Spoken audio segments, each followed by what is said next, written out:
सरकारी विभाग में 10 साल से कम से भी काम कर रहे एम्प्लॉइज के रेगुलराइजेशन के लिए एक रास्ता सुप्रीम कोर्ट ने खोला है। दोस्तों, कॉन्ट्रैक्चुअल एम्प्लॉइज के रेगुलराइजेशन के ऊपर एक उमा देवी का जजमेंट है, जो कि कहता है कि जो कॉन्ट्रैक्चुअल एम्प्लॉइज 10 साल से ऊपर से काम कर रहे हैं, उनका रेगुलराइजेशन होना चाहिए। पर इस जजमेंट का उल्टा यूज होता है। सरकार हमेशा इसका ये प्रयोग करती है कि 10 साल से कम जो भी काम कर रहे हैं, उनकी रेगुलराइजेशन इस जजमेंट के वजह से नहीं हो सकती है। तो दोस्तों, आज का वीडियो बहुत इंपॉर्टेंट होने वाला है उन लोगों के लिए जिनकी कॉन्ट्रैक्चुअल एम्प्लॉयमेंट की सर्विस 10 साल से कम की है और फिर भी उनका एक ग्रुप रेगुलराइजेशन के लिए कोशिश कर रहा है। आज के जजमेंट में हम देखेंगे कि प्रिंसिपल ऑफ पैरिटी क्या होता है और क्यों इस केस में सुप्रीम कोर्ट ने 10 साल से कम काम कर रहे कॉन्ट्रैक्चुअल एम्प्लॉयज के रेगुलराइजेशन के लिए भी ऑर्डर पारित किया है। दोस्तों, मैं हूं एडवोकेट अतिश प्रसाद, 30,000 कोर्ट, दिल्ली से। चलिए शुरू करते हैं इस वीडियो को बिना किसी देरी के। दोस्तों, सबसे पहले समझते हैं इस केस के फैक्ट्स को। इसमें 3 कॉन्ट्रैक्चुअल एम्प्लॉइज जिनकी रिक्रूटमेंट 1993, 1997 और 1998 में हुई थी। इनकी रिक्रूटमेंट में कोई रेगुलरिटी नहीं थी और बाकायदा एक इंटरव्यू करके इनका रिक्रूटमेंट हुआ था। काफी साल बाद जब इन्होंने रेगुलराइजेशन के लिए अप्लाई किया तो सरकार ने इनकी रेगुलराइजेशन की मांग को खारिज तो किया ही किया, ऊपर से इस पोस्ट को प्राइवेट कॉन्ट्रैक्टर्स को दे दिया। सरकार के इस कदम के खिलाफ कॉन्ट्रैक्चुअल एम्प्लॉइज गए थे पहले कैट और हाई कोर्ट, और दोनों जगह उन्हें हार का सामना करना पड़ा। दोस्तों, समझते हैं इनका केस क्यों रिजेक्ट हुआ।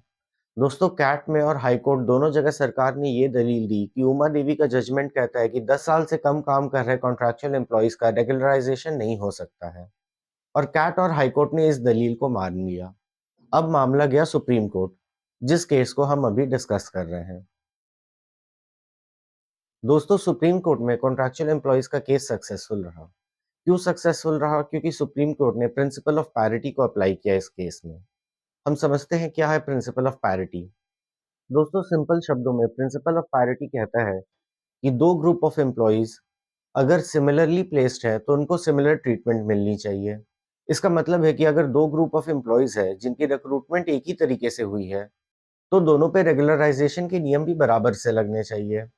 अब इस केस में इसी रिक्रूटमेंट से रिक्रूट किए गए कुछ एम्प्लॉइज को रेगुलराइजेशन दे दी गई थी। जब सुप्रीम कोर्ट ने इस रिक्रूटमेंट के थ्रू रिक्रूट किए गए एम्प्लॉइज की लिस्ट मांगी तो उन्होंने देखा कि कुछ-कुछ एम्प्लॉइज को तो रेगुलराइज किया गया है, पर पिटिशनर्स और कुछ एम्प्लॉइज को रेगुलराइज नहीं किया गया है। सुप्रीम कोर्ट का कहना था कि ये प्रिंसिपल ऑफ पैरिटी का उल्लंघन है। तो दोस्तों, इस केस में था एक तरफ प्रिंसिपल ऑफ पैरिटी, जो कि कहता है कि अगर दो ग्रुप ऑफ एम्प्लॉइज एक ही सर्कमस्टांस में रिक्रूट किए गए हैं, तो उनकी रेगुलराइजेशन के नियम भी बराबर होने चाहिए। और दूसरा है उमा देवी का जजमेंट, जिसके हिसाब से सरकार कहती है कि 10 साल से कम सर्विस वाले लोगों को रेगुलराइजेशन नहीं मिलना चाहिए। तो हम समझते हैं इस टॉपिक पे सुप्रीम कोर्ट का क्या कहना था। दोस्तों, अगर इस केस के जजमेंट के पैराग्राफ 9 को हम पढ़ेंगे, तो सुप्रीम कोर्ट ने एक अपने ही जजमेंट का हवाला दिया है जिसका नाम है Jaggo versus union of India. इस केस का हवाला देते हुए सुप्रीम कोर्ट ने कहा है कि उमा देवी के जजमेंट का ये मतलब नहीं है कि 10 साल से कम काम कर रहे एम्प्लॉइज की रेगुलराइजेशन नहीं होगी। उमा देवी का जजमेंट इरेगुलर एम्प्लॉयमेंट से रिक्रूट किए गए कॉन्ट्रैक्चुअल एम्प्लॉइज से डील करता था। अगर कुछ कॉन्ट्रैक्चुअल एम्प्लॉइज की रिक्रूटमेंट इरेगुलर तरीके से हुई है, जिसको उस समय कोर्ट ने बैकडोर एंट्री कहा था, तो उस वक्त कोर्ट ने as a one time major उनकी लंबी सर्विस को देखते हुए, जो कि 10 साल से ऊपर थी, उनको रेगुलराइजेशन का मौका दिया था। पर इसका ये मतलब नहीं है कि कोर्ट ने कहा कि अगर कुछ कॉन्ट्रैक्चुअल एम्प्लॉइज की सर्विस 10 साल से कम है, तो उनकी रेगुलराइजेशन नहीं होगी। कोर्ट ने Jaggo versus union of India के कुछ पैराग्राफ्स का हवाला देते हुए कहा है कि ये एम्प्लॉयमेंट जिसको सरकार ने प्राइवेट कॉन्ट्रैक्टर्स को आगे बढ़ा दिया, वो एम्प्लॉयमेंट टेम्पररी नेचर का नहीं था। भले उस पोस्ट पे टेम्पररी का टैग लगा हो, वो एम्प्लॉयमेंट पेरिनियल इन नेचर थे, यानी पूरे साल काम आने वाले थे। वो पोस्ट थे वर्कर्स, कुक और क्लीनर्स जैसे, जिन पे भले ही टैग टेम्पररी का लगाया गया हो, पर उनकी जरूरत विभाग को हमेशा रहती है।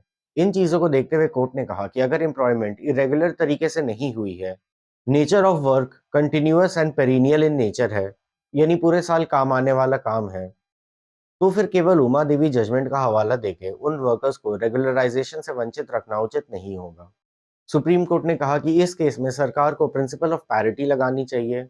जब उसी रिक्रूटमेंट प्रोसेस से रिक्रूट किए गए कुछ एम्प्लॉयज को रेगुलराइजेशन दे दी गई है, तो बाकी एम्प्लॉयज को भी रेगुलराइजेशन मिलनी चाहिए। क्योंकि प्रिंसिपल ऑफ पैरिटी कहता है कि एक रिक्रूटमेंट प्रोसेस से रिक्रूट किए गए सारे एम्प्लॉइज पे रेगुलराइजेशन के एक ही नियम लगने चाहिए। तो दोस्तों इस केस से हमारे क्या की टेकअवेज़ हैं? इस केस से हमारा पहला की टेकअवे तो ये है कि सरकार उमा देवी जजमेंट का हवाला देके ये नहीं कह सकती है कि अगर किसी की सर्विस 10 साल से कम है, तो सुप्रीम कोर्ट कहता है कि उन्हें रेगुलराइजेशन नहीं मिलनी चाहिए। उमा देवी का जजमेंट केवल इलीगल और इरेगुलर अपॉइंटमेंट को रोकने के लिए पारित किया गया था और इसका गलत उपयोग नहीं होना चाहिए। दूसरी चीज़ हमें ये देखनी चाहिए कि प्रिंसिपल ऑफ पैरिटी कहता है कि अगर एक ही रिक्रूटमेंट प्रोसेस से कुछ रिक्रूट किए गए एम्प्लॉइज़ को रेगुलराइज़ किया गया है और कुछ को नहीं किया गया है, तो ये गलत है। एक रिक्रूटमेंट प्रोसेस से रिक्रूट किए गए सारे एम्प्लॉइज़ पे रेगुलराइज़ेशन के एक ही नियम लगने चाहिए।